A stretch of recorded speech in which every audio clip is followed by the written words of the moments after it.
Hello and welcome to this edition of Study Saturday at International Yankee English. I post Study Saturday videos every week on a wide range of topics, and throughout the year I post different video series. Currently, we are in the middle of Writing Wednesdays, which focuses on academic writing, and I post those videos every Wednesday. So if you like my channel, please give it a like and a subscribe. It really helps out when you subscribe and watch my videos. So today's video is a very special one. I have invited a guest and I have completed an interview with him. He is a linguist and a specialist, and we discuss the topic of American and British pronunciations of the letter R and the rhotic versus the non-rhotic R sound. So if that sounds interesting to you, stay tuned.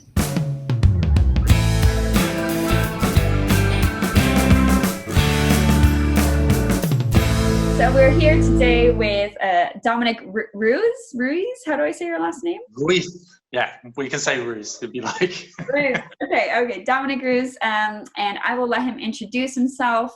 He is a linguist. He is an expert in all things language. So Dominic, can you tell us a little bit about yourself, what you do, what you teach? Yeah, so I'm from Brighton in the UK. It's on the south coast. It's our Costa Brava, but much colder and with pebbles on the beach rather than sand. Yeah, my background's in linguistics, and I currently teach in an English teacher training college in Utrecht in the Netherlands. Yes. And I worked with Ashley before. Yes, indeed, yeah. And I teach phonetics as well, so it covers what we're going to look at today. Exactly. So that brings us to today's topic, but we're going to talk about the rhotic R versus the non-rhotic and how to pronounce those. So I'm going to tell Dominic what my opinion is, because I am not a specialist. I'm not a linguist. I am a language teacher. So in the sense, I am a linguist, but I haven't studied linguistics properly as Dominic has here. But what I understand is that the rhotic R is basically the stronger, more pronounced R, and the non-rhotic is kind of softer or gentler. Is that?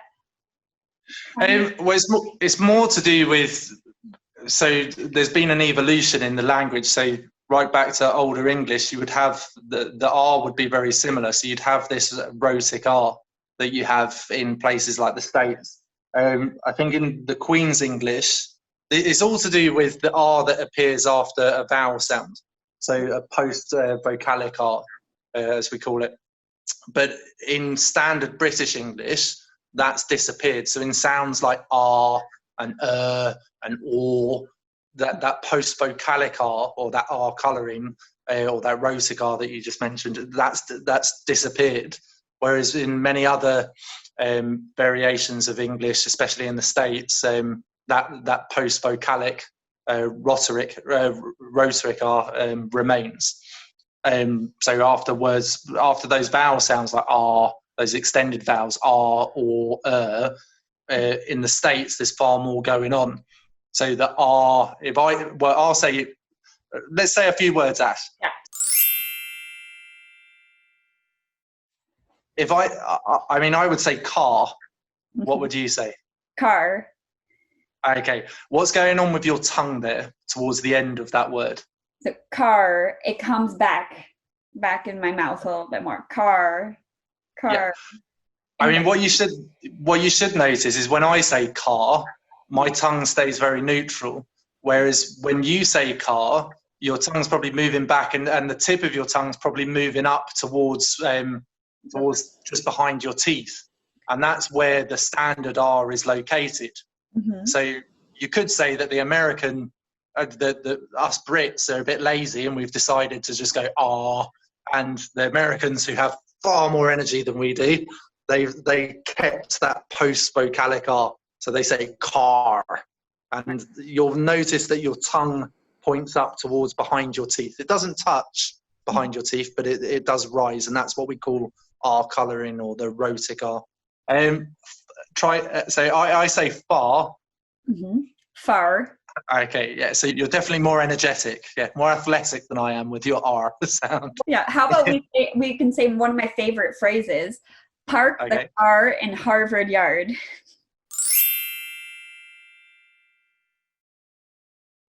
Have you heard Park that? the car. No, I haven't. But it certainly works. Yeah, it certainly demonstrates what we're looking at here. What Okay, was it again? I want to hear you say, okay, so park the car in Harvard Yard. Park the car in Harvard Yard.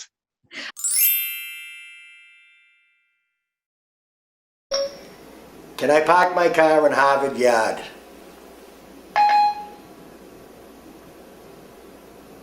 I'm not aware of any appointments about haven't yet.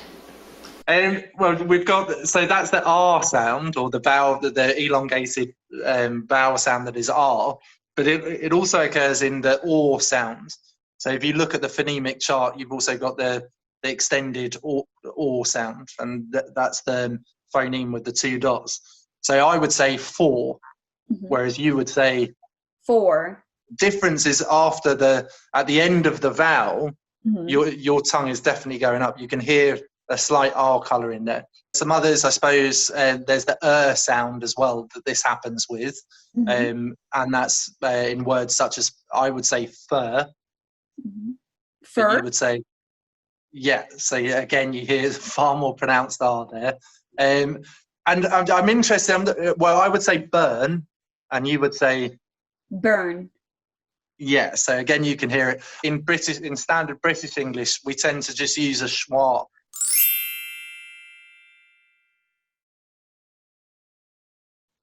So that's a sound for those ER. But yeah, that's the standard differences that you notice. And I mean, it's not just between standard British English or standard American English. You find the same variants within the UK as well. So then over the course of language evolution, we've dropped that post-vocalic R. So we have more, your tongue remains flat. Here's a trick for the British one. You just keep your tongue super lazy throughout the word. Like, don't let it go up. Keep it to the bottom of your mouth. And you end the sound earlier. So you just go car. You know, I've noticed myself, if I'm speaking at a normal rate, then people struggle to understand me. And I think part of that is the expected articulation of some of these sounds. Right. So I think exposure maybe to American programs, but the fact that you guys articulate that R helps divide the words up, right? For an international audience to hear.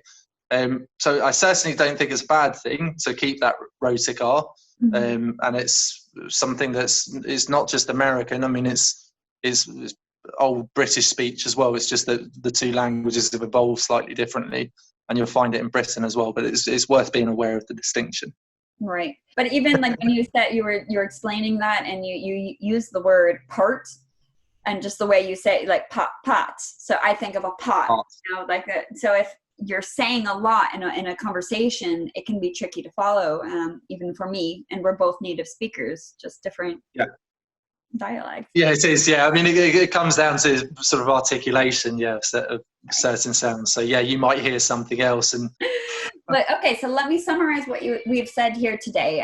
So basically the biggest differences between the American and the British, from what I understand, is when it comes after the vowel, so the A, E, O, U sound, when it comes after that, then it's dropped in British English, most dialects, and it's really pronounced strongly in American dialects. Yeah, it's with the lengthened vowels, so it's the R, the O. That's where you get the R colouring in America. Yeah. And what about the beginnings of words? Do you feel that they're mostly the same? Let's give it a go. Try red. Red. Yeah, I think the R is similar. I mean, there's been some evolution in a phonetic stance for the pure mechanics. They've moved it. So it used to be, I mean, you get sounds that are produced behind the teeth, and they're called alveolar sounds. And the R is just a bit further back behind the teeth. That's where it's, so it's called a post-alveolar sound. But more recently, they've found that it's actually produced in and out just behind the teeth. And it's one of those sounds where the tongue, other alveolar sounds like t or d are more pronounced. The tongue actually touches the back of the teeth if you make the sound.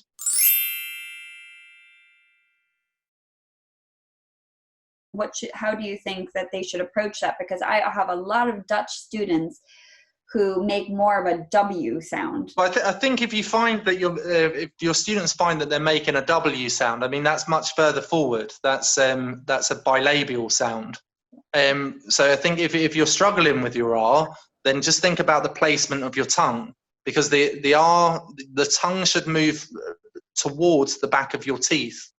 So if you notice that if you know that you're saying cower, or it sounds more like a W, then the point of production is between your two lips. That's where we make the W sound.